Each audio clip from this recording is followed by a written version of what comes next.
TF1 profite de l'été pour lancer ce soir Superman et Lois, une nouvelle série de super-héros avec Tyler Hoechlin qui revisite l'histoire de Superman en s'intéressant à la vie de famille de Clark Kent, devenu père de 2 ados. Une jolie réussite. Déjà disponible sur la plateforme Salto depuis quelques mois, la série Superman et Lois, lancée en février 2021 outre-Atlantique sur The CW, arrive enfin à la télévision française ce soir sur TF1. L'occasion pour les téléspectateurs de découvrir cette revisite inattendue des aventures de Clark Kent et de Lois Lane qui, malgré son titre et les personnages qu'elle met en scène, n'a pas grand-chose à voir avec Lois et Clark, les nouvelles aventures de Superman ou Smallville. Et c'est plutôt une bonne chose. Quant à ceux qui seraient inquiets de savoir qu'elle s'inscrit de manière lointaine dans Arrowverse, c'est-à-dire l'univers partagé qui comprend également les séries Arrow, Flash, Supergirl, Legends of Tomorrow, ou encore Stargirl, sachez que Superman et Lois peut complètement se regarder de manière indépendante et que les novices ne seront donc pas du tout perdus. Les grandes lignes de l'histoire de Lois et Clark étant d'ailleurs résumées dès les premières minutes de la série. La vie de super parents de Lois et Clark créée par Todd Elbin, Flash, et Greg Berlanti, Dawson, Arrow, Riverdale, Superman et Lois débutent lorsque le couple le plus emblématique de l'écurie DC Comics revient vivre à Smallville pour s'occuper des affaires de la famille Kent.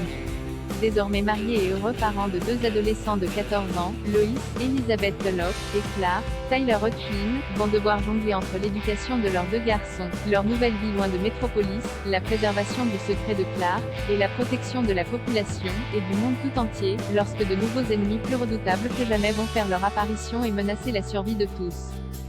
Si Superman a eu droit à de nombreuses relectures sur le petit comme le grand écran, des films avec Christopher Reeve à Man of Steel, en passant par la série des années 2000 avec Tom Welling, c'est la première fois que ces aventures sont relatées de cette manière, à travers la thématique du mariage et de la famille. Il en résulte de fait un drama un peu hybride qui, à l'action et au suspense attendu d'une telle série super-héroïque, ajoute également une ambiance très familiale et très ado qui fait la différence et nous emporte. Alors que Clark fait tout son possible pour protéger ses fils du poids de leur héritage, Jonathan, Jordan Elsass, et Jordan, Alex Garfin, tentent pour leur part de naviguer les eaux troubles du lycée, dans un nouvel environnement, Smallville, qui leur est tout sauf familier.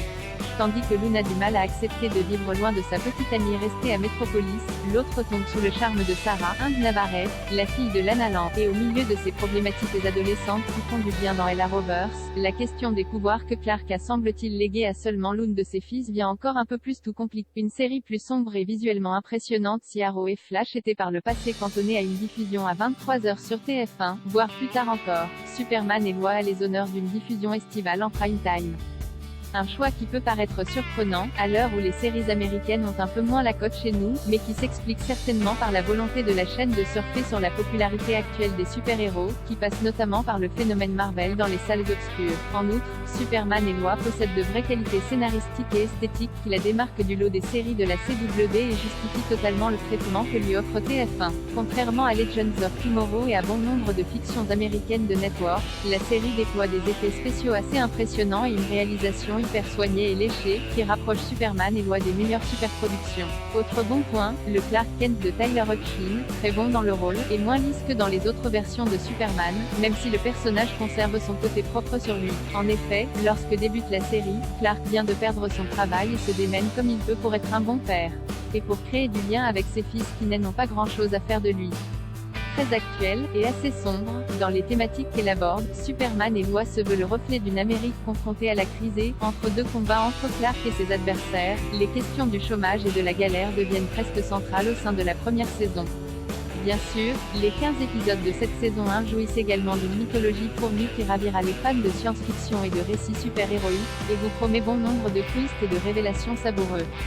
Mais c'est avant tout pour la richesse de ses personnages et de son propos que Superman et Lois vaut le coup d'œil. D'autant plus que la série peut compter sur le talent de ses comédiens avec, en tête, le quatuor familial composé de Tyler Hoechlin, Teen Wolf, Elizabeth Tulloch Grimm, Jordan Elsass, Little Fires Everywhere, et Alex Garfin, tout très juste.